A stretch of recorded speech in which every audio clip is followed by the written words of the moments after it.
Hello, Chumbags. Welcome to the HQ.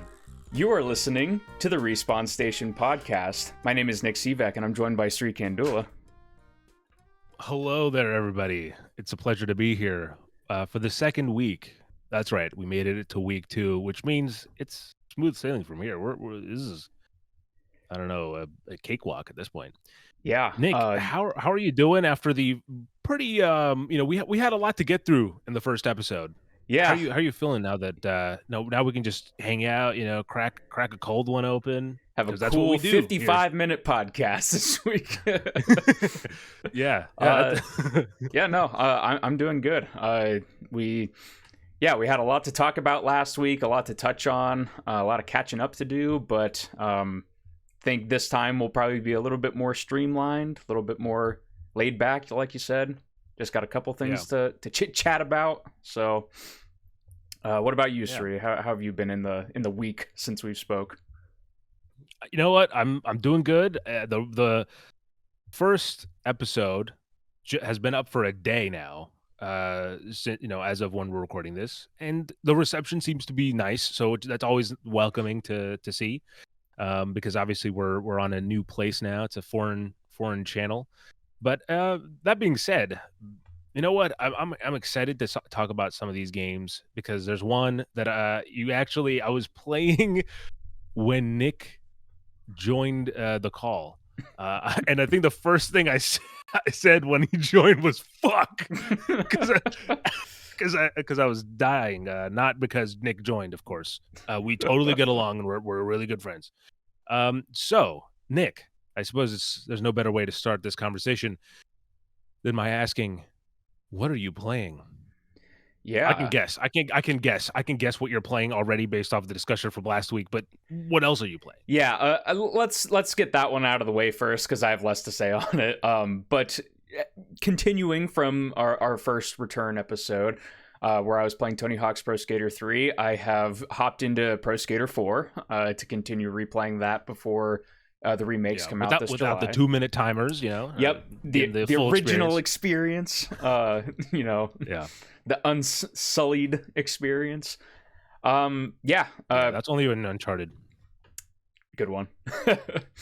Pro Skater 4. It's Tony Hawk, almost to the point where they pretty much perfected it.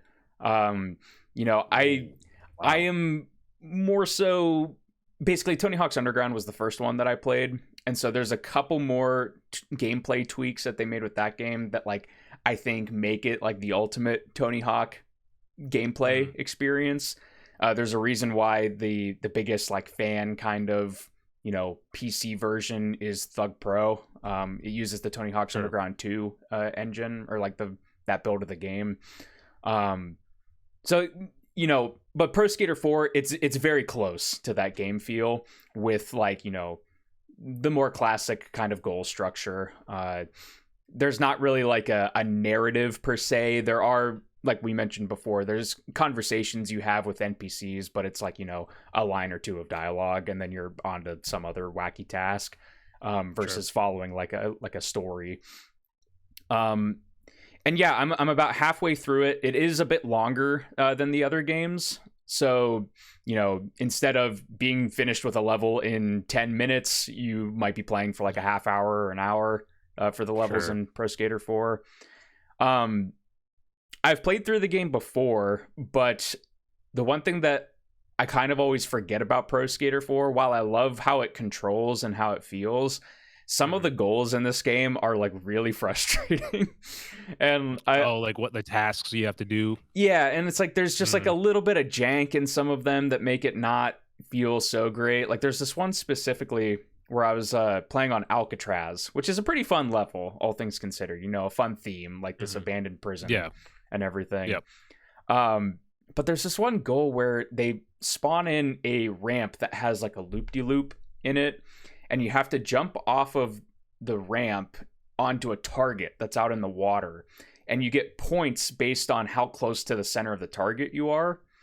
So like, I see. It's not like, in theory, it's not that bad of a, an idea for a mission or whatever. But the issue is that you have to score 400 points in 10 attempts. And the way that the target is broken down is on the outside, it's 10 points. The next closest is 20 points. And then basically in the center is 50 and 100. And so, like, I see. You basically have to be hitting the center like more often than not, because even if you're just hitting in the 20 zone, that's only 200 points at the end, and that's not enough to finish the goal. Right. So, and then basically there's a little bit of a tangent here. So I was playing it and I was upgrading my stats as I went, and I already had my speed stat fully maxed out. And so if I jumped off the ramp at the, appropriate time, my character would go past the center of the target. So I was having to figure out like a sweet spot before the end of the ramp to jump off to try to land in the center. And then basically like I kept failing it. So I was like, what, screw it. I'm just going to move on. Turns out I didn't end up saving my game, and I closed out of it, came back the next day, and I had no progress on Alcatraz, and I was like, oh my god, you idiot. Like, why didn't you just save? And like, you'd think you would learn this lesson over like decades of playing games, but sometimes it just never sticks with me. And so I restarted it. This time I didn't have full speed maxed out, and I was able to hit the center like every time. So I was like, you know what? I got it first try this time. No big hassle. Definitely saved this time. That's what we love. After doing all that. I definitely think there is. I would love for there to be research on it. I know we have gaming pundits and scholars often tuning into the podcast. I would love to see a study that's about how if you struggle with a boss fight or a challenge in a video game, the odds of you beating it first try when you come back to it, you know what I mean? Like the next day. I feel like there's got to be something feels like it is way more that happens. Right. Yeah. Right. And so like, maybe we'll do this as an official Respawn Station study. We'll find out. But yeah, despite issues with certain goals or anything like that, I'm obviously having fun with it and still chipping away at it here and there. So, during the Game Awards, there was a cinematic trailer for a game called The First Berserker Kazan, which was introduced by a maybe rather indifferent Russo brothers. Right. They did not seem very excited about it, but hey, I'm sure they're making Electric State or whatever that Chris Pratt movie is. So that game teaser, the cinematic trailer, did not really entice me at all. I wasn't really sold on it. How about you? Were you did it leave a mark on you?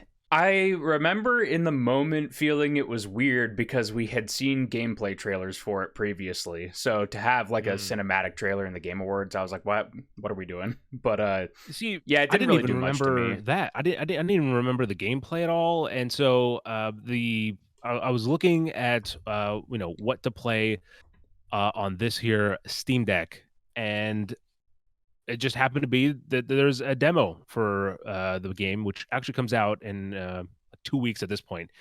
And so I was curious, and I downloaded it and booted it up. And to my surprise, it's actually pretty fun. And so, first of all, to set the stage, the game is set in the Dungeon Fighter universe, or the DNF universe. Or Dungeon and Fighter. I really don't know.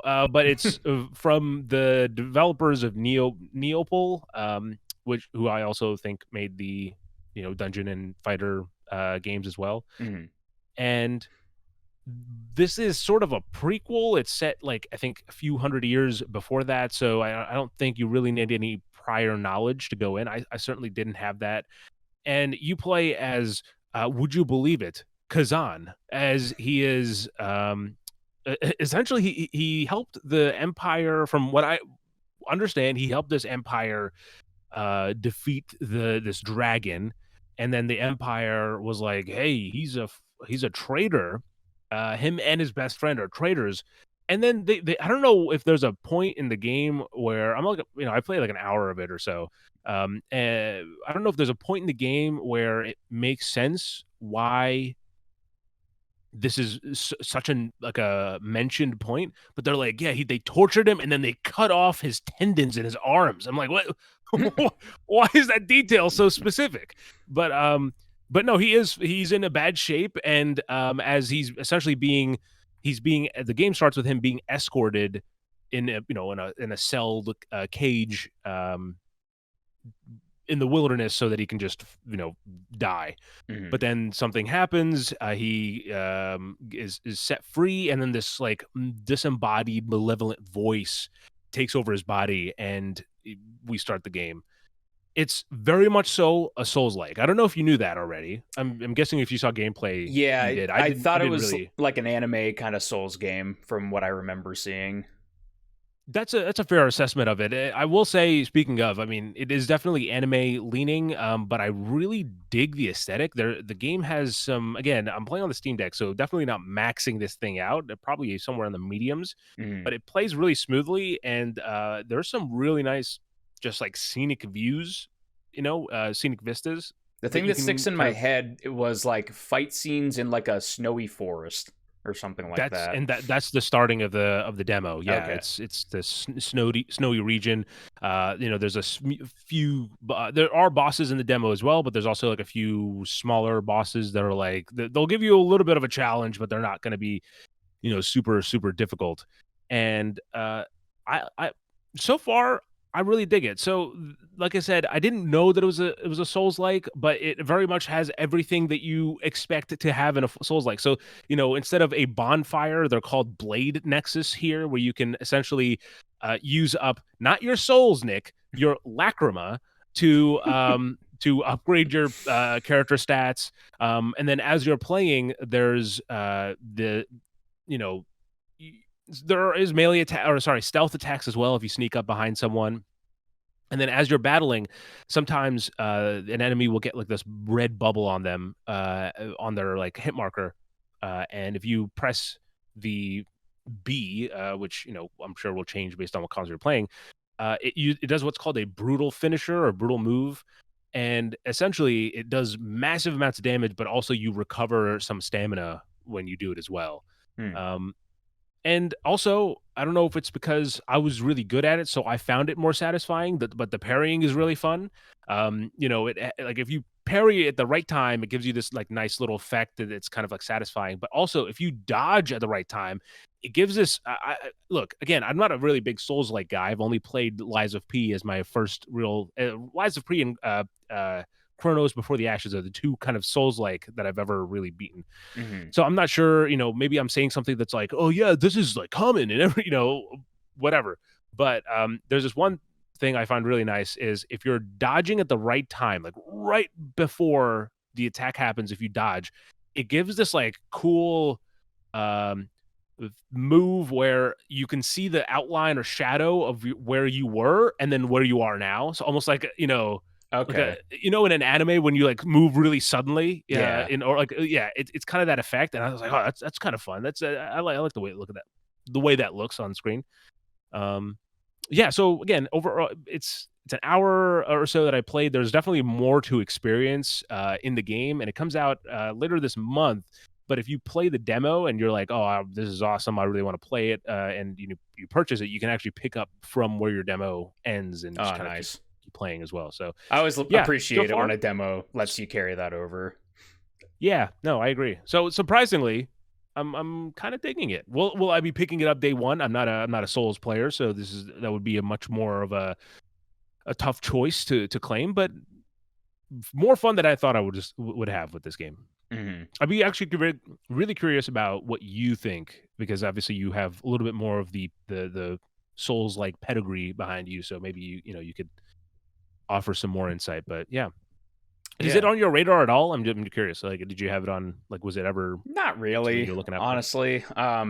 Each time like I've seen it, like I'm like it doesn't look bad, but it's just not a whole lot was like gripping me or being like you have to play this like right this second.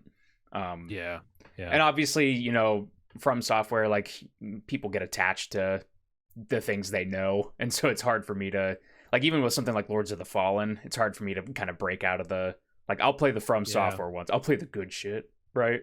Like yeah. Only the purest quality, the finest cut of Right. Souls-like for you. Yeah. When do you think a non FromSoft Souls-like is just gonna just throw their hands up and call them Souls? Well, hell, we don't care anymore. Everybody's just gonna call them Souls anyway. Just put Souls in it. Well, oh no, 100%. But I think that's part of the thing, right? Like, I feel like at this point, if you're a developer making a Souls-like, no matter if it's third person or isometric or 2D, whatever it is, there's 100% like a like a whiteboard or like a Slack channel that's like, okay, Souls, what do we call this one? Bonfires, what do we call this one? A Blade Nexus, yeah, that's the one. Or like Souls, no, Lacrima or like, I don't know how you say it, but yeah, there's got to be like you're just drawing equal signs at that point, just being, yeah, it's close. The kids yearn for Lacrima. We might have to censor that. I don't know what that sounds wrong. Oh god. All right, now it's time for you to talk about the game that I think is currently your main game. Yeah. On Monday, I was looking at my Steam library and I was like, what do I want to play? I want to play something kind of short. Kind of want something a little bit actiony, my usual kind of go-tos. I had already played through, the Max Paynes like I talked about, so I was like, maybe not a shooter right now. And I saw this game that I had installed for a while, that has been in the back of my mind for a long time.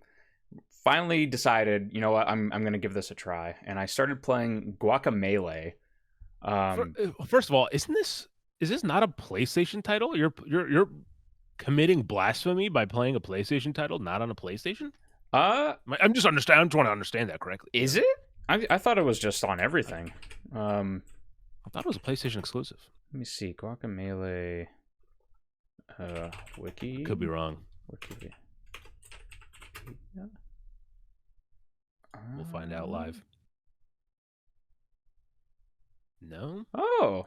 Okay, so Wikipedia says Guacamelee was initially launched in April 2013 for PS3 and Vita, and later ported to Windows. Yes, it's a Vita exclusive. That's what I remember too. I was too far of a claim for me to say, but yes. Okay. So there's a couple different versions of Guacamelee. I should start off by saying I played the Super Turbo Championship Edition. Okay. This is like a definitive edition, and this one is available on PlayStation, Wii U, Windows, Xbox One, and 360. And later on Switch. I'm glad also. The Wii U got some love. Yeah. Yeah. So basically, I have a couple versions of it. I have like in my Steam library. I think I got them together in a bundle. It had like Guacamelee Gold Edition and then Super Turbo Championship Edition. So I, went to Reddit. Was just like, what version do I play? Like, what's the differences here? Basically, Super Turbo Championship Edition is just like what I said. It was a definitive edition. It has new content. It has, just more stuff in the game, more content. Dirty word, but more content. And so that's the version that I decided to go with. Also, whenever I'm deciding my games, Sri, I think you maybe do this same as me, but I also went to my trusty site, How Long to Beat, just to see what I might be getting into. Yeah. And it was a cool 10 hours for main plus side. So I was like, you know what? That's perfect. Okay. That's perfect for what I want right now. And I can tell you that I've devoured this game the last couple days, and I finished it today.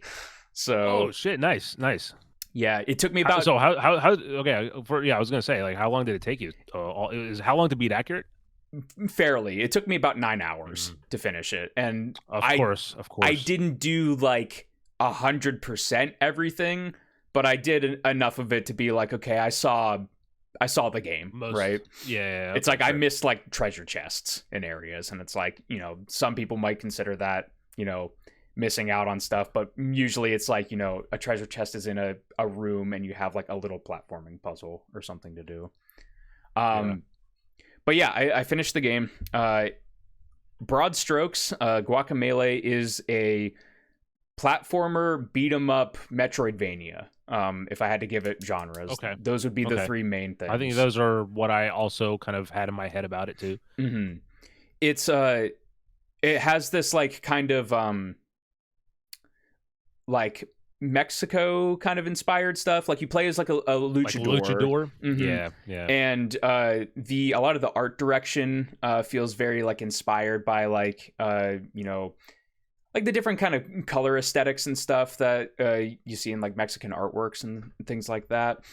And it also looks like a very nice cartoon that you'd see on like a Nickelodeon or a Cartoon Network or something like that. It has a very unique kind of visual style, and I really did enjoy the color palette. I think it uses a lot of, I mean, this is gonna sound just kind of weird to say, but it's like it uses like non-traditional colors, like, you know, just like in like different animations and screens and stuff. There's just like very vibrant, bright colors, and it really suited this game very well. Also, it makes the areas that you're exploring feel very distinct throughout. But yeah, it's beat 'em up. So as a luchador, you get these little fist punching combos, I guess I would say. It's not a very in-depth system. Have you ever played Castle Crashers? Yes, I have. It felt very similar to what I remember Castle Crashers feeling like. So it's 2D, and you know, you'll have enemies coming up in front of you, run up to them, start beating them up, and then, you know, eventually you'll get coins or health or whatever from them. It's really satisfying because whenever you come up against an enemy, let's say, you know, your basic combo XXX, punch punch punch. At a certain point in that, you'll see a button appear above the enemy's head. I was using an Xbox controller, so Y was the button that it came up with. And then at that point, you can grab the enemy, and then you can use your analog stick or D-pad to pick a direction, and that'll change the type of like move you do with the enemy. So if you do forward, you'll like kick them with your boot, and they'll fly across the screen. If you do back, you'll do like a whatever the like slam wrestling move is. Okay, sure. Behind your back. You can do like a pile driver with them, or if you don't do any like specific input, you can just like throw the enemy in any direction, and they'll like bounce off the walls. They'll bounce into other enemies and like stagger them. So it's a pretty simple system, but it feels really impactful thanks to, you know, the animations, and then also like the sound design. Like the punches really feel like meaty kind of hits. And then the Metroidvania aspect of it. I've played like a couple of Metroidvania games, you know, Hollow Knight, Blasphemous. I've played most of the 2D Metroid games at this point. So it's a genre that I dabble in. I wouldn't say like I'm an expert in these games in any, you know, stretch of the imagination. But this was one of the first Metroidvanias that I've played where it's like I didn't get lost anywhere.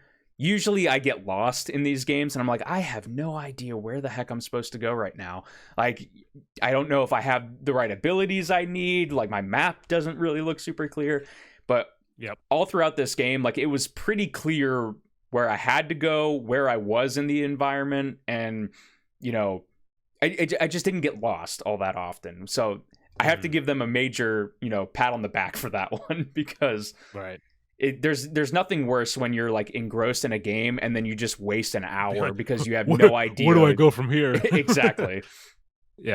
But yeah, it's the platforming is really fun. It's all of these things have like just enough depth, I think, to where it feels satisfying and it feels engaging, but it doesn't jump the shark and become overcomplicated or anything.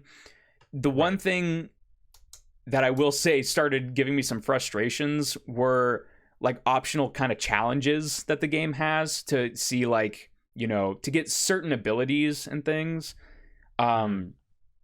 There's like a bonus area. I'm not even sure how like much of a bonus it is, but like I went and did it before the final boss, even though I could go do the final boss. Oh, sure. And it was all these specific challenges where it's like, okay, clear this room without using any throw moves. Use your dodge move to get to this point in, the fastest time possible. And some of those challenges were getting like really frustrating because it's just like, man, I'm so close. I keep messing up in this one part and I got to restart it again. There was this one area that was an optional area that had invisible platforms that would alternate invisibility. And it's just like, if you fall one time, like you're all the way back to the beginning. And so it's stuff like that. That's, most of these games have something like that. So Sure. it was a challenge. I was able to overcome it, but it's like right at the end of the game where, I'm having fun all this time through, and now I'm just beating my head against my desk, being like, why is this so hard? Why can't I grasp this? It was like me with Dragon Age Origins. Yeah.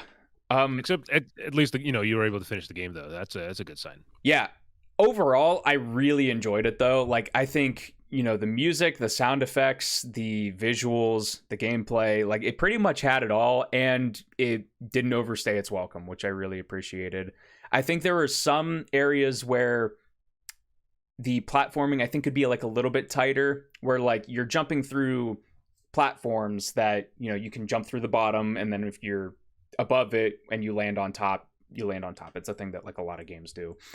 But there's like sometimes where it's just like you're just like a hair off and it looks like you should land, but you're falling back through the floor again. So there's like things like that where I know that this game has a sequel, and I hope that the sequel kind of improves on little things like that. Yeah. But there's also a lot of really fun references in there. Like in the towns, they have posters for a bunch of different games and movies and stuff up everywhere. They have like a Castle Crashers reference, a Mario Brothers reference. I noticed on the back of a wall, how they'll have like shadows from, environmental stuff in games. This one was like the silhouette of like Mega Man doing the jump kind of pose. So it's like they have like a lot of really fun little retro kind of throwback references in there. And overall, yeah, it was a lot of fun. It was really satisfying. And yeah, I devoured it in 2 days. So if that's anything to go by, I had a really fun time with it. It's from the game is from Drinkbox, and I was struggling to remember. I was like, who made that game? It was Drinkbox Entertainment or Studios, one of those. Drinkbox Studios. And I remember, obviously we're talking about, so this game came out for the PS Vita. This was back when I was a PS Vita owner, so I was pretty much wearing it on my chest at that point. And they also released Severed for the Vita, which, if you don't know, is like a first-person dungeon crawler, which where you're like your body part or some part of you is severed. And then I didn't even know this one. Their most recent game was Nobody Saves the World. I had heard about the game, but I didn't realize it was Drinkbox. So yeah.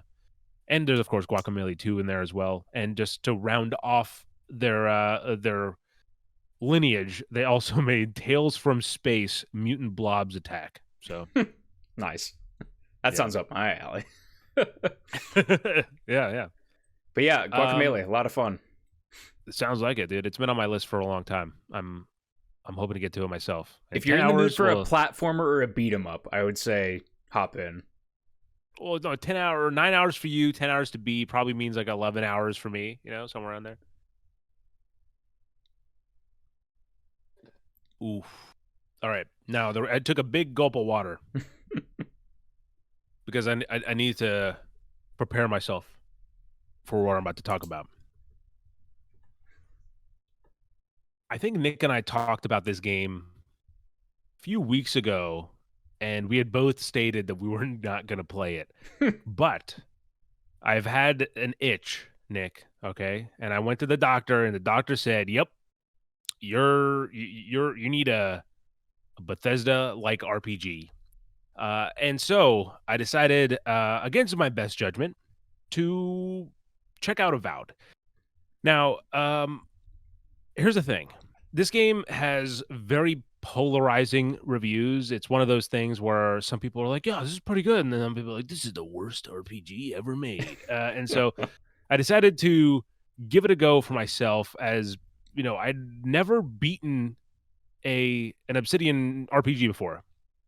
And I won't get too much into the weeds on the details of that right now, but I'm 6.5 hours into Avowed, which Okay. is, of course, the latest game from Obsidian and Xbox Game Studios. And I'm pretty intrigued. So, first of all, I didn't know until moments before I started playing the game myself that it was set in a larger universe that I had no experience in. I had never played any of the Pillars of Eternity games, so Hmm. for me, this was like my first real foray into this world of Eora. I could be totally wrong in that. That was just a That first sounds right. fantasy name that name that came to mind. But here's the thing, right? I think that's probably the best place to talk about this. The game definitely has the tendencies of a fantasy book where it just throws just terms at you, constantly that Hmm. you need to like, okay, do I need to remember this? Is this going to be on the test later? And luckily, it has this feature which I saw in Final Fantasy 16. I'm sure it's in other games as well, but essentially, as the dialogue is happening, there will be certain highlighted words, and if you press X at any time, it will give you a little blurb about like, oh, this person did this 100 years ago, or Hmm. this term of this means this, and that gives some well needed context if you couldn't figure out within the conversation, or maybe you just need like a reminder of like, what was this again. Hmm. That stuff is very helpful. And so it can be both overwhelming, but it's trying its best to be like, hey, it's okay, you got this, take your own way, or take your time with it. And that being said, like I said, I'm 6.5 hours in, and man, it's this really weird mixture of different games. Because yes, it absolutely it has the Bethesda RPG tendencies, right? So it's first person. You can switch to third person if you like by holding R3, and it has like, I mean, a left hand and a right hand attack. There's you can do different builds. You can do a mage build, a stealth build, or archer. Hmm. There's sword play. Um, all that stuff is there, but then it also has a lot of Dragon Age inspirations as well. Like you're managing, I wouldn't say a full party, but right now I have two companions in the game. And pretty much the entire experience, I've had someone following me, right? And Hmm. uh, those characters aren't just like independent characters that attack, which they do, but you can also at any point press LB and like tell them to do an attack. So you can say, hey, you used your fireball on this guy, or you shoot this guy in the face, whatever. Is that like a tap or a hold? Just a tap. I thought it was hold Okay. for a very long time, but no, it's just you tap it and it pulls up the menu, and then there you can also access your quick access items and stuff like that to Hmm. heal or use grenades. That was another thing I didn't know about the game. There's like grenades and I think even guns. I haven't gotten there yet, but I think Hmm. there's just I think the companion uses a gun. Um, so yeah, it's an interesting blend. And then also there's a party camp system. So essentially seemingly a pillar of the other games, it seems to be these Adra stones or some that kind of stick out of the ground. And in the game you can essentially go and like interact with them to start a party. So it cuts to night, and there's a fire going, and um you can upgrade your weapons there. You can enchant your weapons there. You can also talk to party members and kind of like develop a relationship with them if that's something you want to do. Um, and so it has these different mechanics from different RPGs, and it's still trying to be its own thing. But again, even I don't know how long the full game is. I know we were just talking about how we both like to use how long to beat. Hmm. I stayed away from me here because I was just like, okay, I know it's a new game. I just want to dive into it and see how far it takes me. So I don't know if the nearly 7 hours is a third of the game, a fifth of the game, half the game. I don't think it's half the game, but um, I'm not really sure how far it is. But it definitely feels like I've not made much progress. You know what I mean? I've played a Hmm. lot, but I don't feel like I'm making much progress. Um, But that being said, it still has the things that I really enjoy in an RPG like this. Again, regarding that itch that I was talking about earlier, um, it certainly scratches it in terms of, like last night, I played for about 2 hours, and the, there's a Nick. I'll leave it up to you. Do you think I can spoil this plot detail? It happens in the first probably 2-3 hours of the game, Yes. and okay. Spoilers So, for Avowed. Spoilers for Avowed. minor. Don't want to Yes, hear this. minor spoilers for Avowed. So, obviously, Obsidian Entertainment, known for Fallout New Vegas, among other things, which follows a plot of essentially a guy who's killed, and then he has to, he gets brought back, and I'm not going to go into all that, but it rather tickled me that about 2 hours, 3 hours into the game, your character dies. Like, they take an arrow to the gut, and then they fall, and then they're like, you're back from the dead, and then you have to begin investigating your murder. So that's all to say, I was in the midst of investigating my own murder when I saw this guy just kind of like holding himself weird, and I go over, and this is another weird thing. Like, you start talking to the character, and the character's like, like, oh, your character's like, oh, you look like you're in really bad shape. And the dude is fine. I mean, like, he's like, his animations like all like, like this, but like his suit's all perfectly fine. There's no cuts or grazes or bruises or anything. Sure. So I'm like, okay, maybe they're seeing something I don't. And small tangent on that. Speaking of seeing things that you don't, so part of the character creation is that when you are supposed to be what's called a godlike, and I guess part of the thing of a godlike is that your face will have like almost these like corals growing off of it, like aquatic corals. Mm-hmm.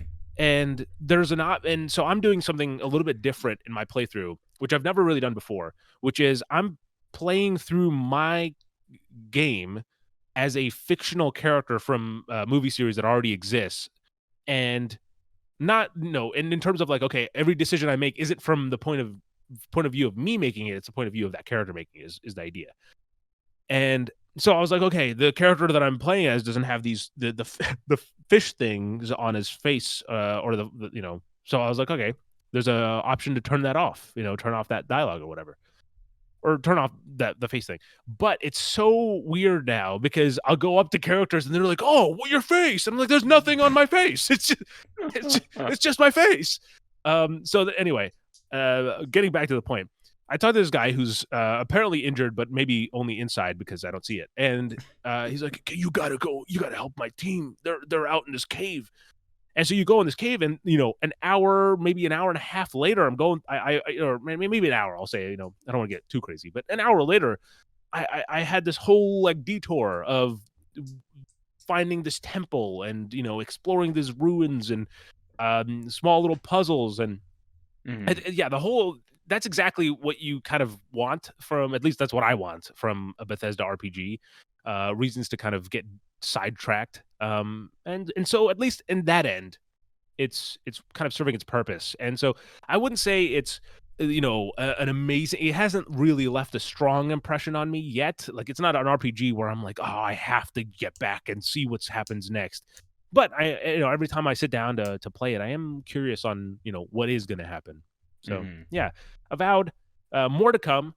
And hopefully I'll be able to kind of make some good progress. And I don't know how long it is, so I can't say I will finish it by next episode, but I'll make some good progress, hopefully. Gotcha. You are going to continue it? Yes, yeah. Just to see what it has. I'm curious about. Well, first of all, I mean, that was kind of what I was saying earlier. I've never finished an Obsidian Entertainment RPG, and I've started like, I've said this before, maybe on the pre-reboot on the podcast, I think, but Fallout New Vegas was the reason I bought a PlayStation 3 and became a console gamer. At the time, I was only playing like a DS and Game Boy and stuff.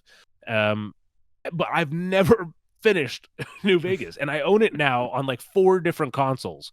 So, yeah, and the Outer Worlds, I had played that too, and maybe I'll use the second game as an excuse to go back and play that one if if Avowed doesn't leave me with a bad taste in my mouth or something. Mm-hmm. But yeah, so I at least for the saying that I finished an Obsidian Entertainment RPG, I will see it through, I think.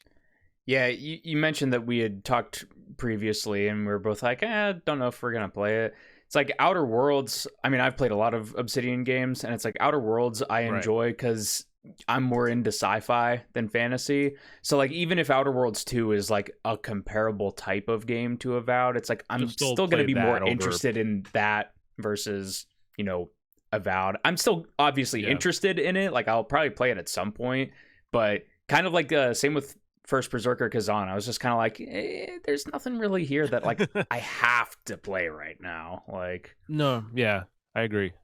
Oh, and I will say this. I'd never done it before, but the the game has a story difficulty as well. So there's like normal, easy, and then story where you're focused on the story. I was like, oh, I'm focusing on the story. I'll play that. And I was like, this is too easy. This is like you're not. There's like forget not even like trying for combat. It's like brainless almost. So I was like, okay, I'll kick it up a little bit just to so I'm engaging with the kind of combat mechanics and stuff like that. And it's fun. I'm not playing this typical character because I'd honestly be curious how Skyrim-y you can get with it, in terms of like hiding in a corner and just bow and arrow, like using a bow and arrow to like snipe people and without them realizing, which is like the best part about playing stealth in Skyrim. But this is again, I'm actively moving away from those kind of builds because I do that every time, and so I've been very aggressive, and it's led me to some interesting scenarios, which again I won't talk about because they're maybe a little bit too spoilery, but yeah. Gotcha. Alrighty, Sri. Got a couple of news topics here, but before we get into that, let's hear a quick word from our sponsor.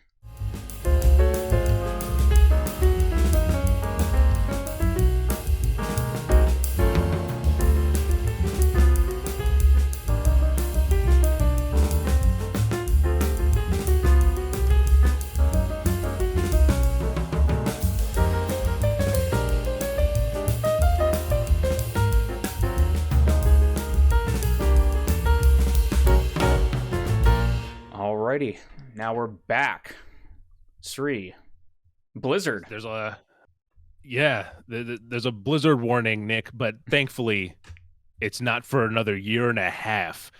So yeah, Blizzard's coming back to BlizzCon, and it's scheduled for September of 2026. Correct. Nick, is this enough time for you to go to BlizzCon?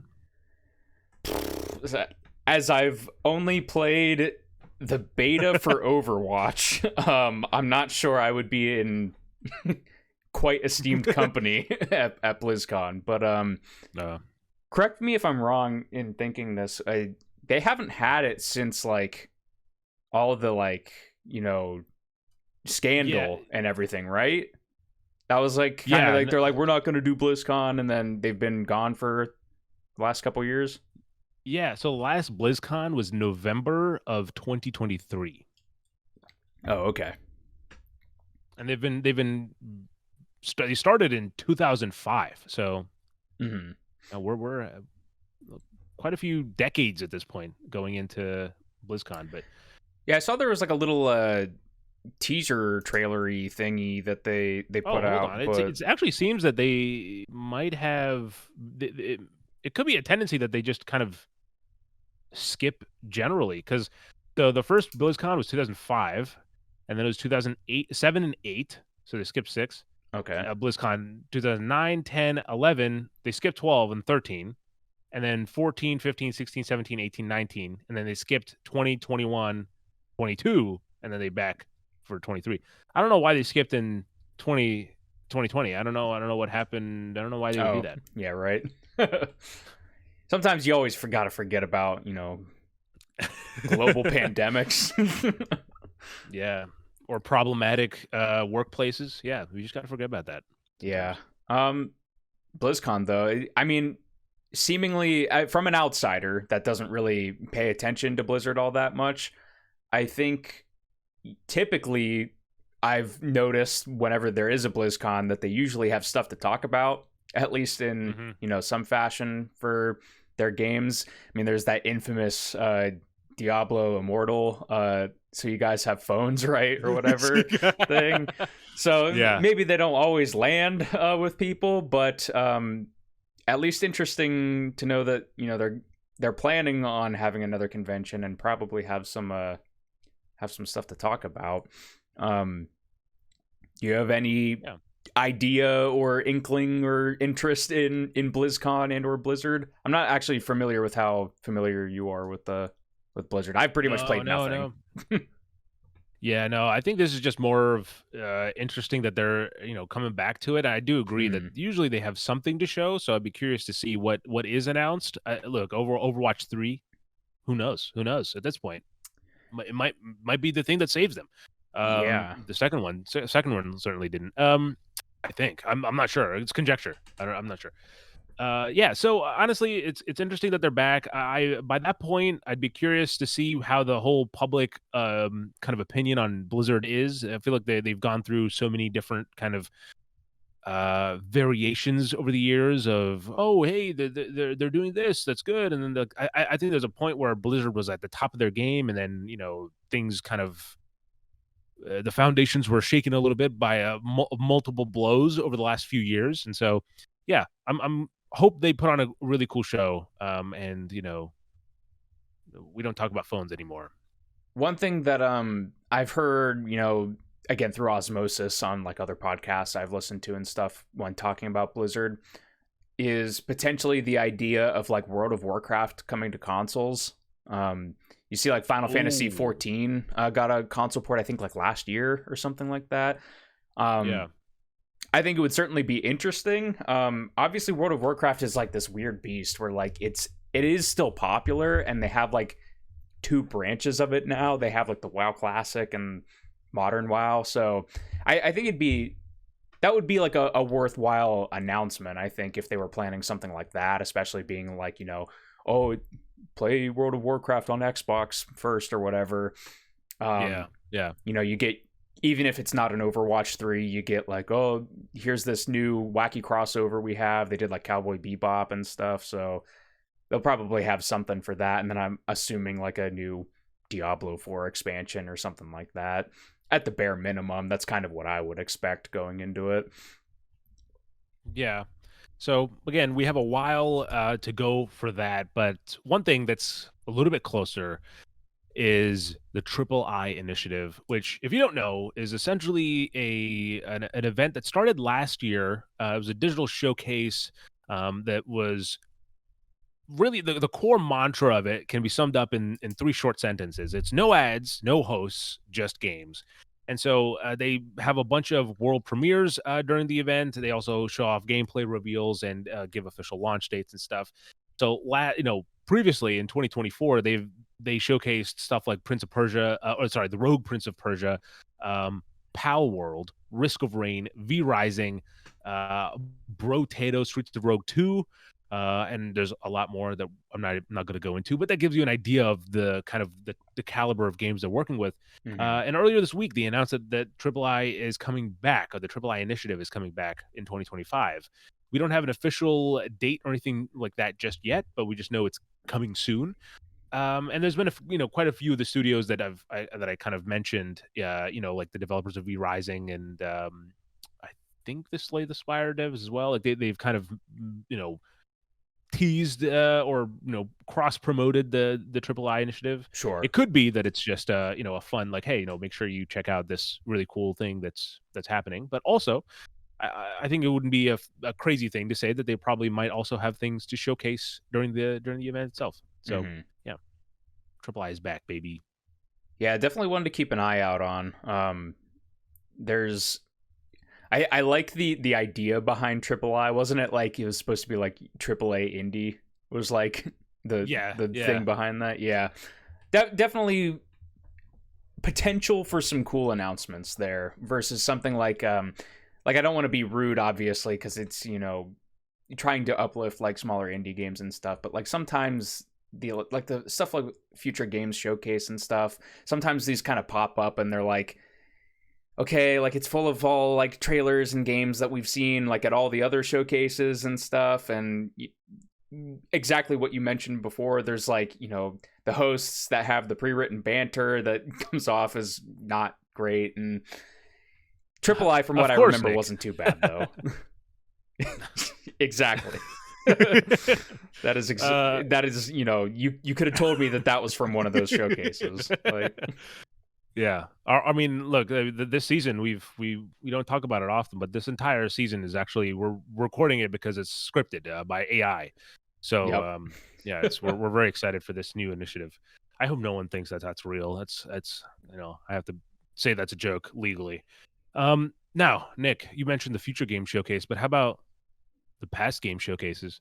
That's right. So this week, in the last 7 days, I'll say, the World of Video Game Hall of Fame has announced their 2025 finalists, and this is from AP News, so you know it's at least, if it's not true, it's at least associated with the truth.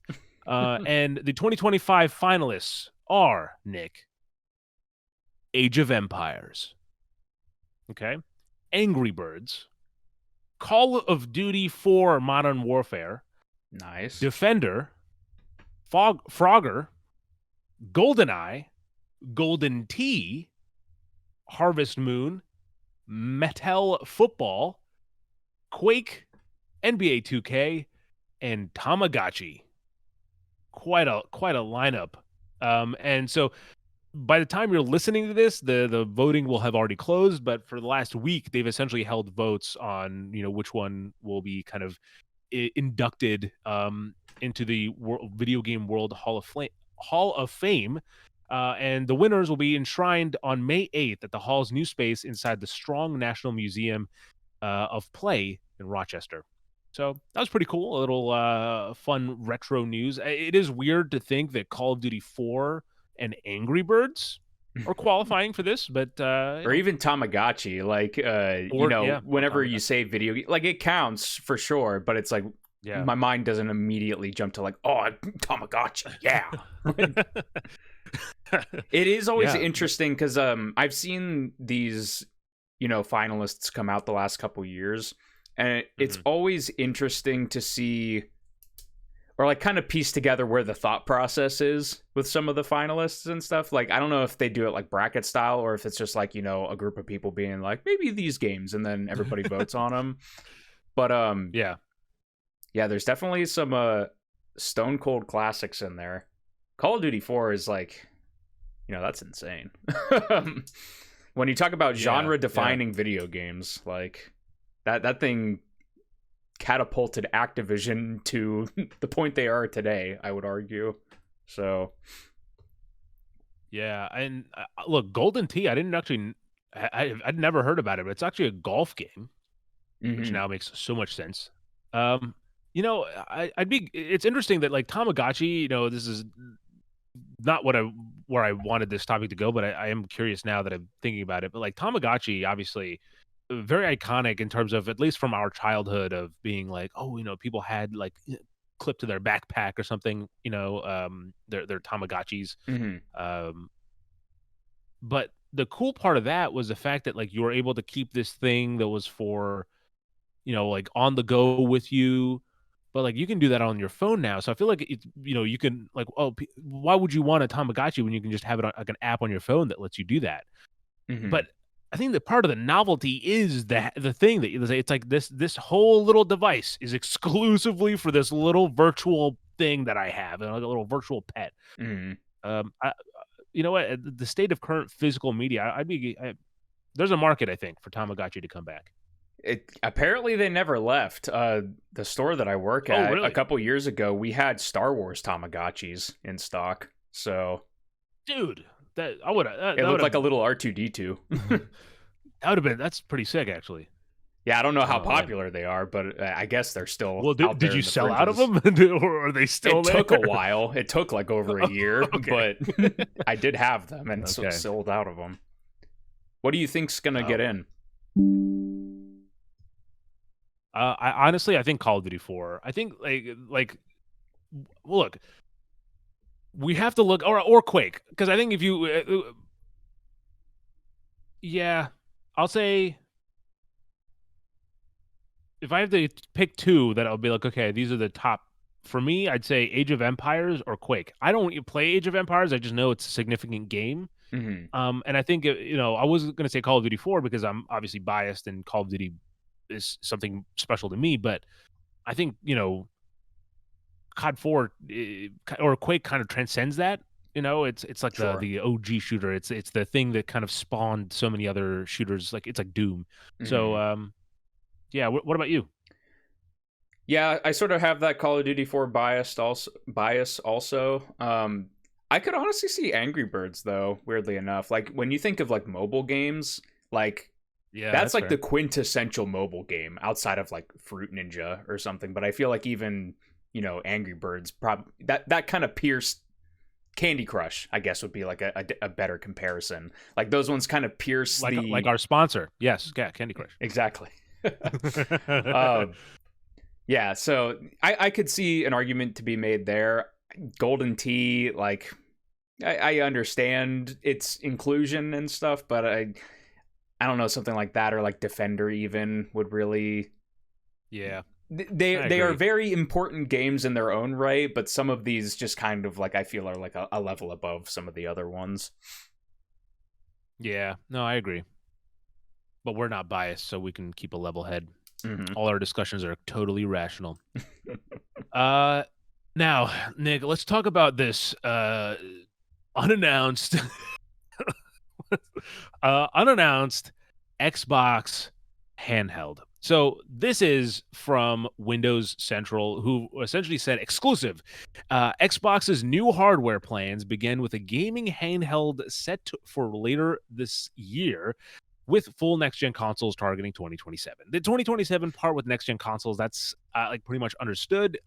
It's still a little bit crazy for me in the context that I think the first 2-3 years of this console generation was so much like the consoles are out of stock, and there's also a worldwide pandemic that means that a lot of people weren't getting the consoles in the first place, and going through all of that, and then being like, oh yeah, by the way, in 2 years we're gonna have a new console generation. It feels a little weird. It feels like we're like, I don't know about you, but it feels like I'm waiting for this console generation to actually start, and then we're like already talking about the next one. Part of it's Um, with how long the games are taking to come out this time around. Like obviously like sure. we've seen budgets and development timetables balloon in recent years, but this is the Yeah. first generation where it feels like we've had like, and I mean when you look at it on paper it's like yes, we've had games coming out and exclusives for each of these consoles.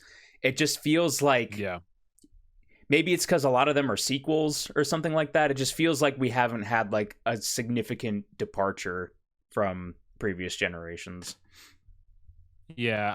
And here's the thing. I think it's sort of the Call of Duty effect of consoles, where it's like, the current game or the current, current Call of Duty will be coming out, and people are like, did you hear that the Call of Duty 2026 will be a modern warfare game? Like, Hmm.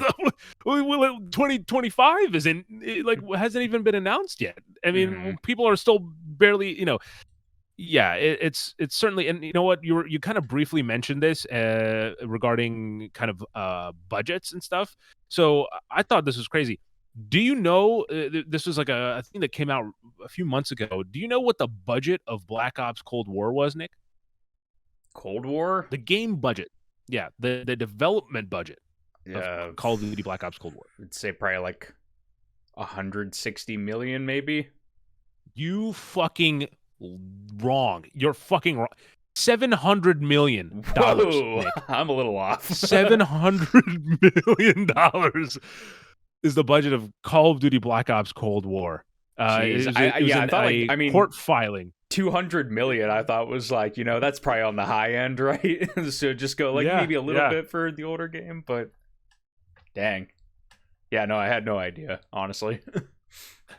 So I totally get that as well. The development times have gotten bigger, and obviously Call of Duty is maybe a little like the outlier of exception of like the average game isn't being made for $700 million. Mhm. And also, I think this interestingly brings up that conversation that's kind of going on with movies of like, the Red One, the Dwayne the Rock Johnson movie came out last year. People are like, this movie cost $250 million, and that's the price of every A24 movie that came out in 2024 combined. Mhm. And so it's like $700 million. I mean, what's that? 700 million independent games. Like what do you like? Pretty All those much. games that are made with just no money, just like guys or girls in their basement fucking being like, I got this idea for a game. So yeah, anyway, that's not what we're going to talk about. Okay, the next gen consoles, we'll talk about that, or yeah, the next gen consoles, we'll talk about that when we cross that bridge. I'm just hoping that Xbox releases a pyramid the next time. Just as a funky shape. Oh But the real man, interesting thing, I want it but now the real too. interesting thing is a pyramid Xbox. Yeah. Yeah, I mean, look, Nick. Now that I said it, think about it. Right, you're watching the reveal trailer. It's like 15 teraflops of stuff. I don't know what the terminology is. And then it's like the Xbox logo, and then the X. It zooms in on the X, and then the bottom of the X is the new console. I was gonna say it was gonna be like the Xbox Series X or whatever, but then the sides just start closing in and it morphs Oh, into the okay, yeah. pyramid. And what's that like? What is a triangle called in like the shapes? Because it's like the delta. Like I forget what that is. You can call it whatever the triangle is. Mhm. Xbox. I don't know, pyramid. Anyway, getting back to it. Earlier this episode, I was talking about this bad boy, my Steam Deck. I love this thing because it allows me to play a whole bunch of games that are not just Nintendo Switch titles on the go. And I've always been a fan of handheld. I mean, earlier this episode, I was talking about how I had the Vita, and I was very proud of the Vita. This year is a very interesting year because one, we have confirmed that we will be getting a Nintendo Switch successor, right? Like in just 3 weeks at this point, we'll be getting the official full reveal for the Nintendo Switch 2 and Mhm. the release date, I'd imagine as well. So handheld confirmed from Nintendo, and then there's this report that comes out from like I said, Windows Central that's essentially saying, hey, there's Xbox is working on a handheld, and that's part of their new hardware plan, and it's going to potentially be out this year. Because essentially Microsoft's first full foray into PC gaming handhelds begins with a partner device set to launch later this year, with its own Xbox Series X successors now fully in production. And for me, this is very exciting because I obviously, like I said, I'm a sucker for handhelds. Nick, just cold turkey, or no, that's not cold news. You just heard it for the first time. Mhm. What is your reaction that there is going to be an potential Xbox handheld?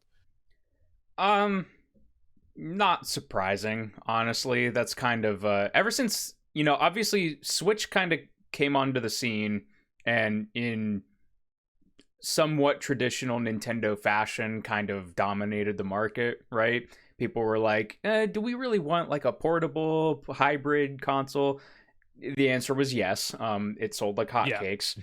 Then yeah, Valve comes on the scene. So you get Valve, who likes to experiment with tech every couple years, Steam boxes and Vives and all these other things, or Index is theirs.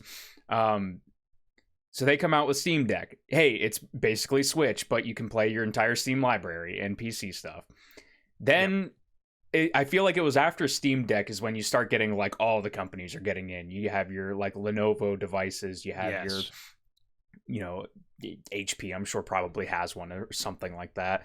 And even PlayStation with the Razer, Portal and everything, it's like these kind of cloud streaming devices and PC portables, PC handheld, however they phrase it.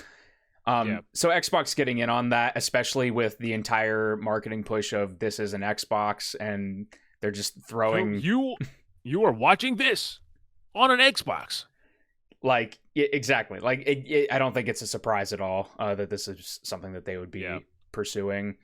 Um, I'm curious. Now, here's okay. Before we continue, I'll say this. So to quote them directly, to give you a little bit of context for what's happening here. So Sure.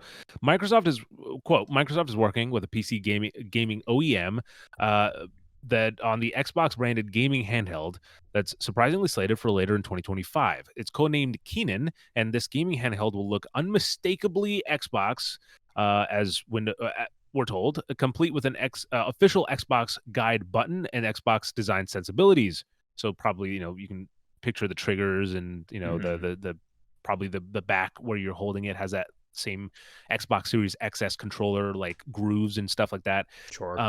Given that this, back to the quote, given that this is a partner device similar to Lenovo's SteamOS partnership with Valve, I expect this handheld to be more PC oriented. Keenan is almost definitely running full Windows, putting the Windows Store and PC Game Pass front and center alongside the availability to install things like Steam. So it's essentially exactly what the Steam Deck is. Again, on paper is what we're seeing here. It's going to be like the Steam Deck, but it goes through, it comes preloaded with the Xbox stuff. And right out of the gate, those will be the easiest things that you can play. And then you can also, just like on the Steam Deck, install other kind of Epic Game Store or Steam in this case, Hmm. and play your games that way. I think this is really cool because, first of all, I am enjoying the idea of console experiences on the go, and I think that's one of the interesting things about the current state of the industry right now. In fact, the reason why I was so excited by this is because earlier this month, maybe a few weeks ago, I was listening to the Digital Foundry podcast, and they were actually saying how they've heard rumors, some whisperings, that PlayStation was also making a handheld device, and that they've heard that, like, there's been some other places that have substantiated that is also happening. There's no release window or anything like that for the Sony one, so we might not be seeing that this year, but there is a chance, Nick. Okay, and I understand this is like putting on my tinfoil hat. There's a chance that we will get a Nintendo handheld, an Xbox handheld, and a potential PlayStation handheld in 1 year. I don't think that the future of video games is necessarily portable, but I think it's the idea that you can play it anywhere, and Hmm. in that regard, if you look at it from that point of view, that's why I think this makes so much sense for Xbox because, yeah, Nintendo has this thing where you can dock your Switch and then come, take it out and then take it anywhere with you. That's kind of like the Switch formula. But what and there's we can talk about the PlayStation Portal, but that's mainly like a cloud streaming thing that kind of streams the games from your PS5 through over Wi-Fi. Hmm. What makes this one so special is that Xbox has been doing this, Xbox and play games anywhere. You have Xbox at your fingertips at any point, be it your smart TV or your phone that you can stream games through the X Cloud, and kind of going in that vein. Yeah, I think a handheld makes so much sense because it gives more people the opportunity to, you know, pick it up and go. And again, I'm purely hypothesizing at this point because there's not really kind of any mention or anything like that here.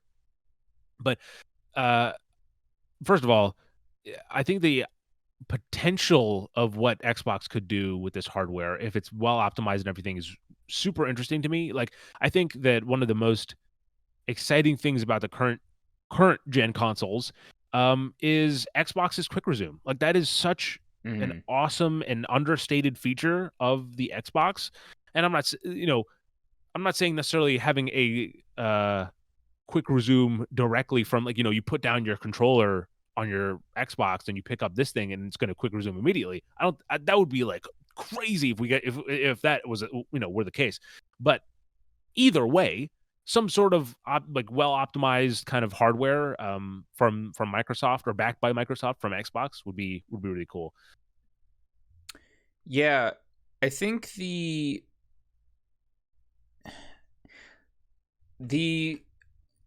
Xbox kind of, design philosophy and stuff, like how their menus are laid out. Like, I can obviously see that like being applied pretty easily to a handheld like this. I do think it's probably going to be PlayStation Portal-esque in that it probably is going to look like an Xbox controller, I imagine, like on the sides with like a Sure, screen or with something. just a big screen in the middle. Yeah. Yeah, I think the kind of like what you mentioned with their Play Anywhere stuff, how like you can buy it on one device and have it playable on another. I think that's really important for a handheld like this, where uh Steam already kind of had it baked in, where it's just like if you buy the Steam Deck, your entire library, like some games might not work right, but like a good amount of your library will be playable on this device out of the box. So you don't have to go out and buy a bunch of games specifically for a new device. So I think Xbox is already right. kind of positioned well for that, as in addition to all the other things. So yeah, Mhm. I think it's an unsurprising kind of device. Like we were discussing the what was it, Keystone a couple years ago, where it was that like Yeah, Amazon Fire almost kind of Xbox device. I'm this I think that was is the one probably like Phil Spencer had like put on his bookshelf, and people were like, that's the thing up there." mhm. Yeah. Yeah, I And I think think a lot it'll of those projects died when the smart TV version, like the Samsung smart TV version, came out, and then sure. now I guess they're kind of jumping back to it. Yeah. Yeah, I think it's probably going to sell pretty well for them, or at least as well as any of the Xbox hardware is kind of selling right now. I don't think it's going to do gangbusters by any means, but I also don't think that they're probably expecting it to. They're just like another The thing for options people there. to put Game Pass on. So Yeah, I think that. Yeah, at this point, I think you put it nicely. I think that's what Xbox is essentially doing. It's not necessarily selling hardware. It's selling it's more so giving the option of like selling the membership. More mhm. ways that they can incentivize the Game Pass. And obviously, at that point, it almost becomes, hey, you have this membership, and now you can pay what I'm going to guess $300. Um, $400 for something an accessory to your Game Pass membership, not the other way around. You know what I Mhm. mean? If that makes sense. I think that's kind of the approach, but it is interesting. We'll see. The Sony one that I'm not surprised by at all. I was, in fact, I was a little bit bummed out that the Portal wasn't, didn't play games kind of natively. Mhm. I mean, I get it, but I was, hoping like at least some games would be playable on it. But uh I'm doesn't make it's not surprising to me that Sony's working on it. Sony's so far in the lead. They're like, oh yeah, we can gamble on whatever. We can make a console with a back touchscreen for some reason, and Mhm. we'll release it to market like a decade early before the market's ready for it. I find it um funny about PlayStation because the Portal, by all metrics, seemingly has exceeded their expectations, whereas the VR, I bet, has has severely under exceeded, yes, whatever that yeah, I word would know. be.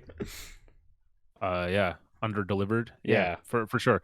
The but on that place, Xbox is seemingly heading out of the the hardware race. That like they don't like, I mean, every kind of recent appearance of Phil Spencer has really been like, yeah, that we've lost. Like it's essentially like, yeah, we're not in this race. We're not competing for top two positions.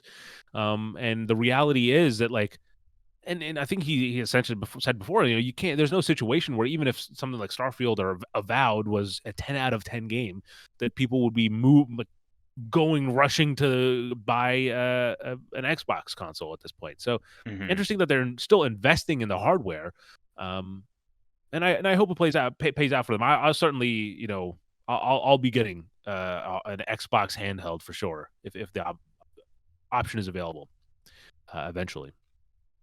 Now, there's a few things that I want to throw some light on. A lot of people throw shade. We like to throw some light over here, and so I want to highlight some kind of games, both indie and otherwise, that have caught my eye in the last week. Of course, some people might remember this as the inbox, but that show is canceled, so we're not going to talk about that. To start off, first of all, cannot believe it's been a year already, but happy 1 year anniversary to the Outlast Trials. Didn't even realize. I knew it was out, and then here it is now, I'm finding out that it's been a year, and they have a lot more kind of content planned. So congratulations to Red Barrel on hitting Yeah, 1 year, on. and hope they're hope everything goes well with that. Now,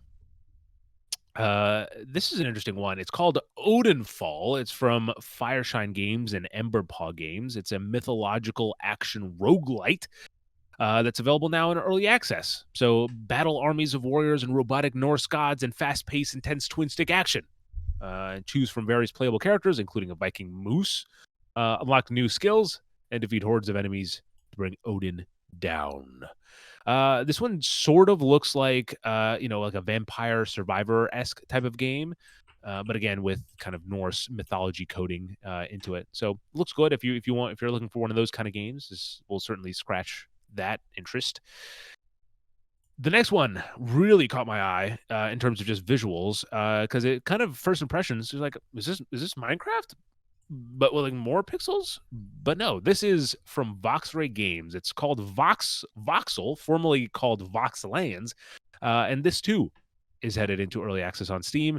So get ready to blast, build, and battle through stunning, fully destructible voxel worlds. So players can play through one of many interesting pre-built RPG scenarios to get a grip on how the game plays, but that's where the game really starts. So everyone is free to craft their own ray-traced voxel worlds and share them with their friends or the voxel community, and the possibilities are endless and only limited by your own creativity. So that's available in early access for $25 with a 50% launch discount if you're watching this right away. So that's, again, I would look at that one. It looks really cool just in terms of art style. Nice. Last 3 games that we have, 3 things that we'll mention here. This is a really weird one. I don't think I've ever included a game of this genre on the podcast before. Okay, this is Horizon Wizarding Academy is now taking enrollments, Nick, because this is Skolo Match. It's SCHOLOMATCH. So this is from indie developer Dire Kitten Games, and Skolo Match features both visual novel match, and maybe? I don't know. Yeah. Features both visual novel and match 3 gameplay, and it is fully voice acted. So, interesting just combo, right? You're going through the story and or the narrative in visual novel form, but kind of the gameplay part of it is match 3. And the voice acting behind it, the game features voice cast stars Jesse Inokala. I'm so sorry about these names in advance. Who's from Genshin Impact and Noon Tales from Borderlands.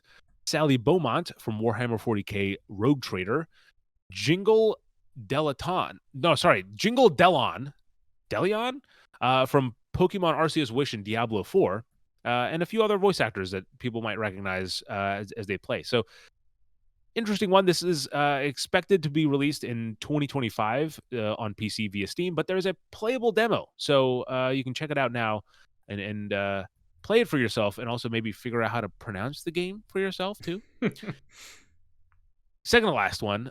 This one is, again, today I checked out the first Berserker Kazan. That was the demo that I checked out this week. But the one that I have on my radar for next week is Titan Quest 2. So the time to carve your legend is almost upon us, because Titan Quest 2 is going into early access on Steam and and Epic Game Store soon. They're currently doing essentially a closed test, closed play test. I can't speak for 10,000 people. So you can go on Steam or Epic Game Store now and kind of opt in and request access, and you get a taste for the gameplay in general.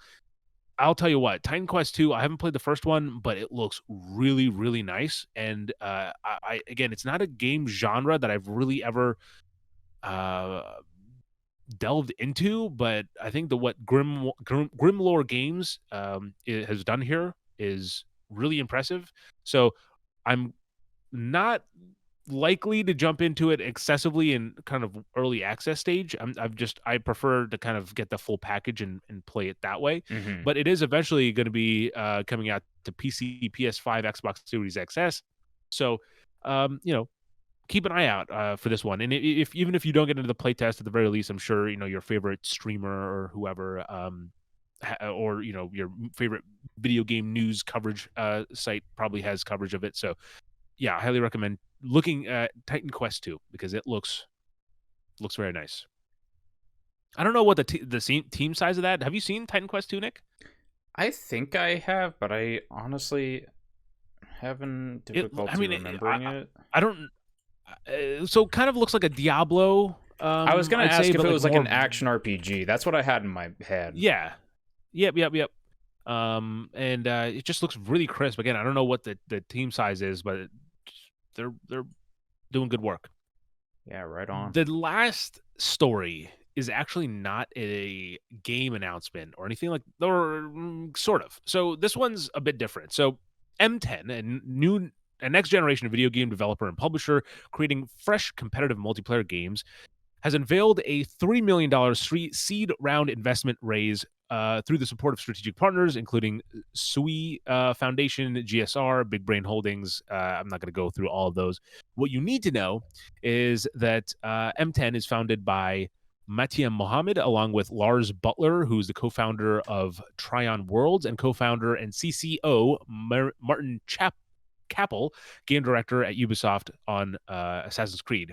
And M10 aims to revitalize the free-to-play gaming model to combat the current system of aggressive monetization, focusing on a player-first approach. Their unannounced debut title is currently in development. I think that's what's really interesting. Mhm. A company that's seemingly trying to revitalize the free-to-play gaming model, which is, for the most part, I'm not saying everything is like it, but for the most part, the free to play market is very predatory in terms of like, okay, how do we get people in the air? There's no price right away, so we can get them in the door, and then we gotta fucking charge them at the ass. Mhm. Or it's either that, or I think the kind of maybe the other alternative is a whole bunch of you're essentially trying to populate the servers so that you can get a few big whales in, the big spenders that Sure. kind of essentially fund the game in its own way. Mhm. So I'm curious to see, there's talents behind Assassin's Creed, Ghost Recon, Rainbow Six, Watch Dogs, Red Dead Redemption 2, Star Wars Outlaws, and GTA 5, among others, working behind the studio. And so I hope that they do something good. I'm sure it will take a few years before we really see anything emerge from this, right? But Mhm. it's cool to see someone try to disrupt the free to play market. Yeah, obviously in a perfect world, if something that they put out can land and it can actually change some of that pricing scheme that is rampant with the current space, that would be great. I just also think of like when Nintendo went into mobile and they're like, you know what, we're gonna have the upfront cost for Super Mario Brothers Run, and we're Nintendo, like people will pay for that, and we don't have to have the microtransactions in it. And then they ditched Yeah. that for Fire Emblem Warriors and Mario Kart Tour and have a bunch of microtransactions in those because it probably didn't make them boatloads of cash. So, Yeah. uh, fingers crossed, though, like you said. Yeah. And last kind of off the cuff news, because I think it just was when you were talking, it kind of just came to mind. But Moon Studios, who just recently celebrated like 10 years or something like that on Ori and the Blind Forest, they've gone indie. So previously they were under I'm gonna get all this right. But essentially they were their new game, which is called No Rest for the Wicked, was being published under Private Division, I believe, and then which was essentially under 2K, and then 2K decided that they were going to sell off Private Division, and what Moon Studios has done is essentially negotiated their way to owning the rights to their newest game, which again, no No Rest for the Wicked. Mm. For some reason, the movie, James Bond movie, No Time to Die, just keeps coming back up in my life. I don't know why, but the game looks awesome. By the way, it is another early access title that's seemed to be very meaty in content, in content drops and everything. But it's gone indie, so they're now publishing and developing the game themselves, which is awesome. And so, congratulations to Moon Studios for taking back the ownership of their IP, and best of luck. And everything I've seen about No Rest for the Wicked looks just rad. So, yeah. All right, that's the news, Nick. That's what's going on. Right on. So, Sri. Yes. I already know the answer to this, but I'm going to ask you the question to make it seem like I don't know, all right? Okay, yeah. There was a little trailer that came out this past week for a little indie game called Death Stranding 2. Did you happen to see that? Let me just check the script here. Oh, no, I did not, Nick. Thank you for asking. Right on. Yeah, so Death Stranding 2 got a frankly irresponsibly long Kojima-esque trailer. Oh, really? Okay, let me pull it up here. Yeah, pull it up. I think we're gonna do something a little bit fun here to close off the podcast. 10 minutes. Fuck it. I thought you said it was a trailer. What the hell? Yeah. Kojima, 10 baby. Minutes. Okay. So. Oh, and of course, I'm glad that the Game Awards also put the trailer out as well. Yeah. Kojima's second account. Kojima must not have been logged in. Obviously. So yeah, I think we'll do a little watch through. I've already seen the trailer, but I do. Yeah, I have not. I want to get your take on it. Before we watch it, did you play the first game? I experienced the first game. I watched Lyric play through the entire game, so I have not physically played it myself, but I do know everything from start to finish that happens with Death Stranding. And I will say, even though I watched it, and some people might be wonder what do you get out of watching a game versus playing? I still got emotional at the end of Death Stranding. It still hit me hard. So right on. Yeah. I know the context. I know all the context. Cool. Before we get into it, not to spoil anything, I think there's a aspect of the visuals in this trailer that I think is very impressive, and then I'll be keen to get your take on it once it's all said and done. But if those listening to this podcast want to cue this up, it's the 10-minute trailer for Death Stranding 2 on the beach. What a name! What a name! What a game, honestly.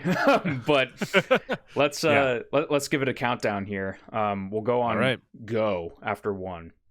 So okay, 3, 2, 1, go.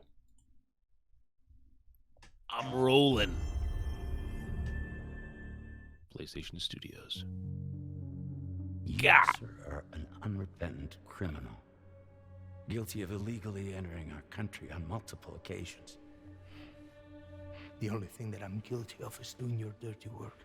And by way of compensation, we have overlooked your crimes. Bring it on, because I'm not doing this shit anymore. What makes you think you have a choice? What kind of cargo? Cargo like brain dead, pregnant women. No one would possibly allow that. That's why I have to smuggle them in.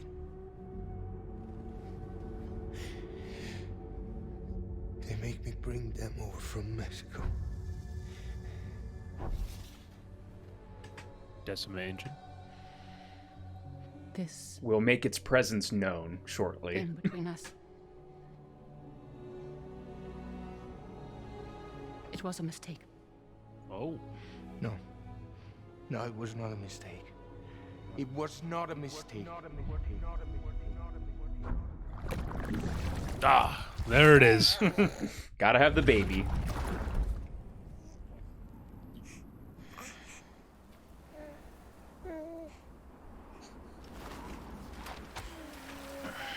Holy shit.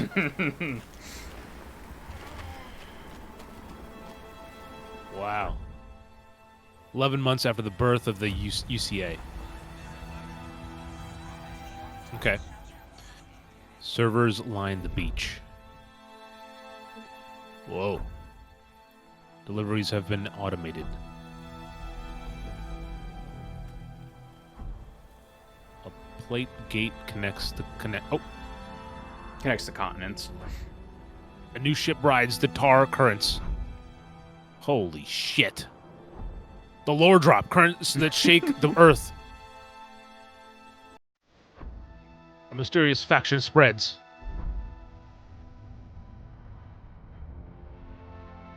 I can't even read.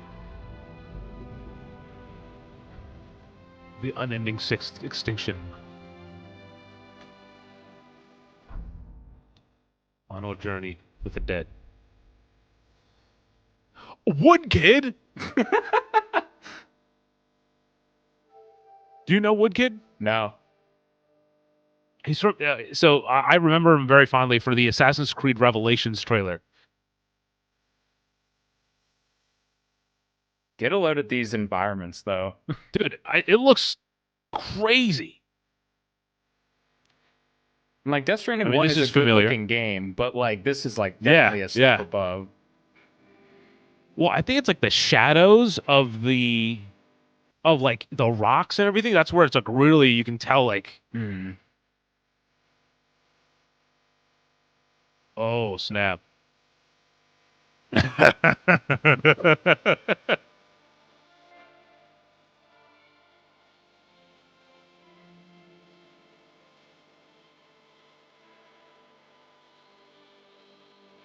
Oh!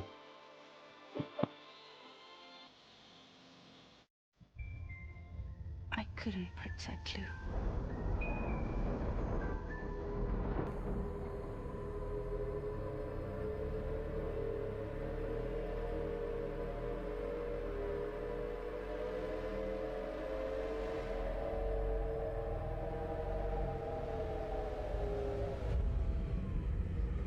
What the hell? I tried to jump us out of there, Oh!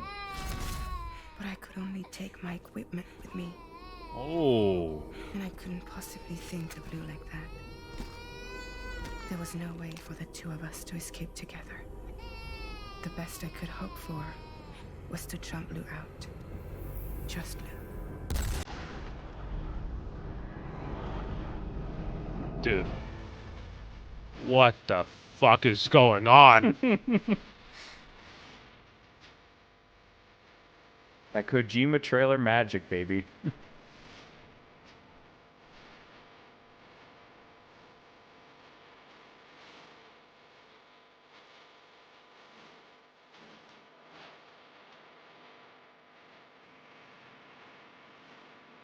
That looks so sick. That's pretty sick. That's pretty sick. Freaking robot bike battles on the roads or whatever. Sharks. Holy sh! What the hell? Holy shit! Troy Baker.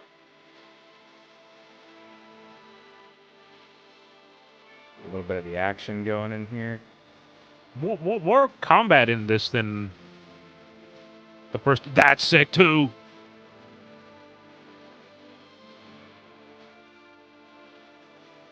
Wow. Sam. Fragile. Yes. Tarman.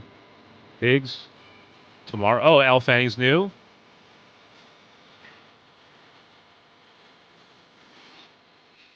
Charlie, of course. Nicholas Winding Refn. Deborah Wilson. Also love the name Red Samurai. That's such a Kojima name. Yeah.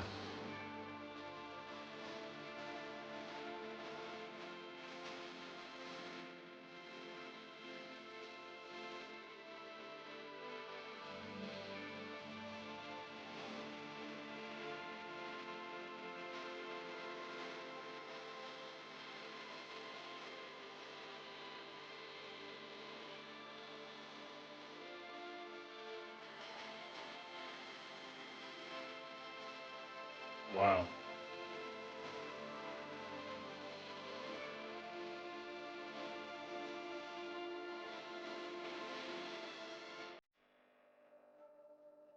Yeah, and Ludwig Forsell, man, just incredible score. You're wrong.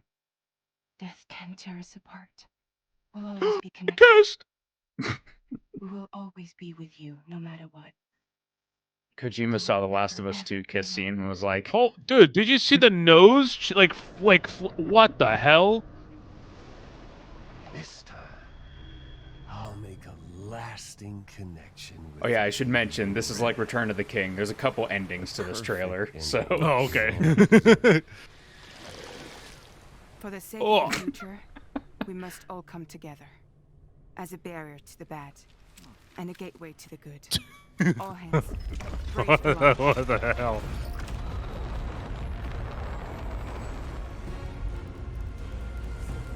Oh, we're still going. That makes sense.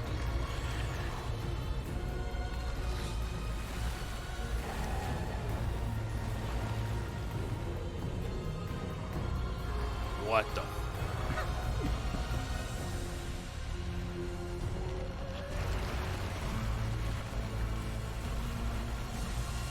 Oh. That's so fucking rad, dude. What the hell? What the what? We should not have connected. It's still going. Oh.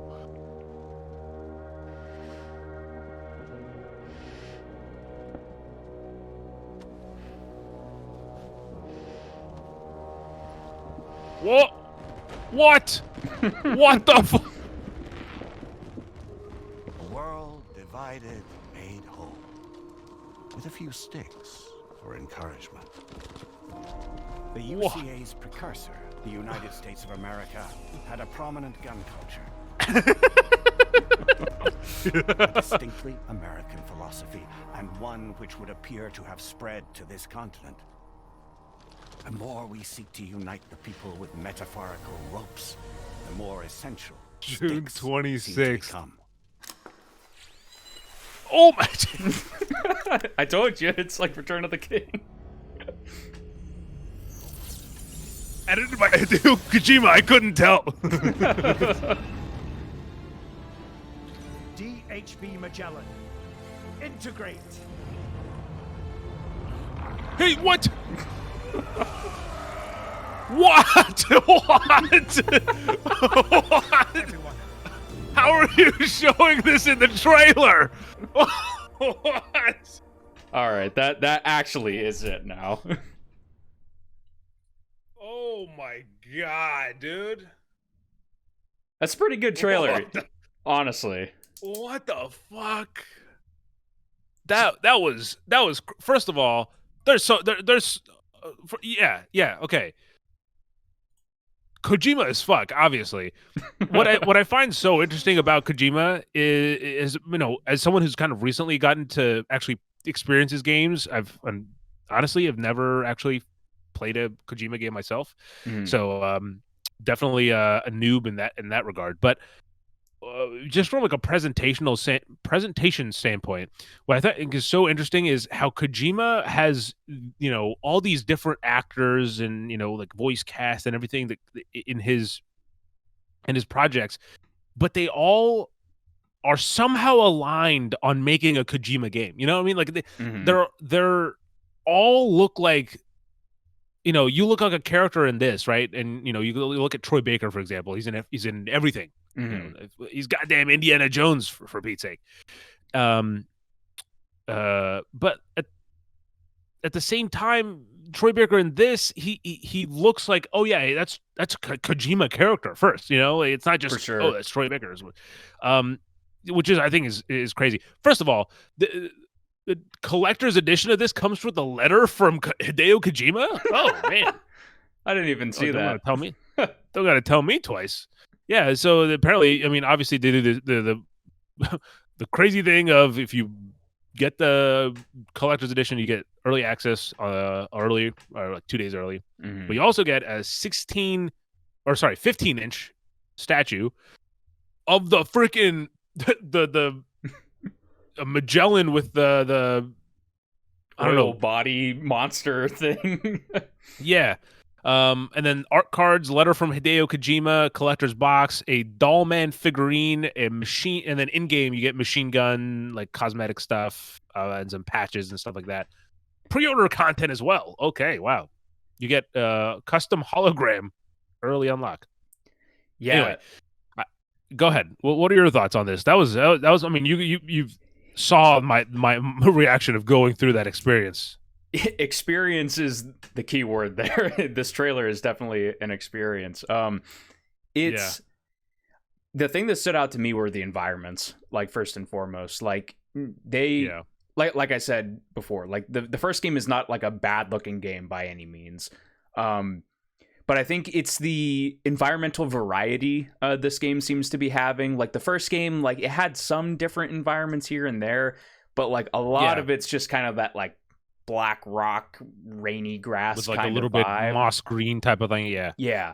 This you're like, you know, in like a desert area with a sandstorm kicking up. You're in the snow-covered mountains. You're in weird, trippy moon phase places and all this other stuff. So yeah, the environments look just insane. Also, you picked up on it as well. Little bit of a more even split, I feel, between like delivery exploration kind of gameplay and combat and actiony more so. Yeah. They have like, you know, the shot of him like throwing the spear at the truck, and it seems like the enemies kind of have some different traversal kind of things that they're playing around with now. So that kind of stood out to me. I do think that this game is probably going to be a bit more of an even split, whereas the first game maybe was more so focused on just the delivery how long do you angle. think this game will be? I mean, obviously we have we were talking about how long to beat earlier, but how long do you think this game will be? I'm trying to remember. I played Director's Cut when I played Death Stranding, and I think that took me like 45, maybe 50 hours to get through. So I would not be shocked if this is like a 60 or 70 hour game or something at this point. Yeah, this is. I will say again, take it with a grain of salt because this is just on how long to beat. But what I find interesting is that the Death Stranding Director's Cut is actually a little bit shorter than the base game, Death Stranding, which is a fun, because it's reported the main story for Death Stranding is 40 and a half hours, and the Death Stranding Director's Cut is 38 hours. So, Gotcha. Okay. But yeah, I think it'll be 50 hours. I think is somewhere around there. Will be the nice sweet spot.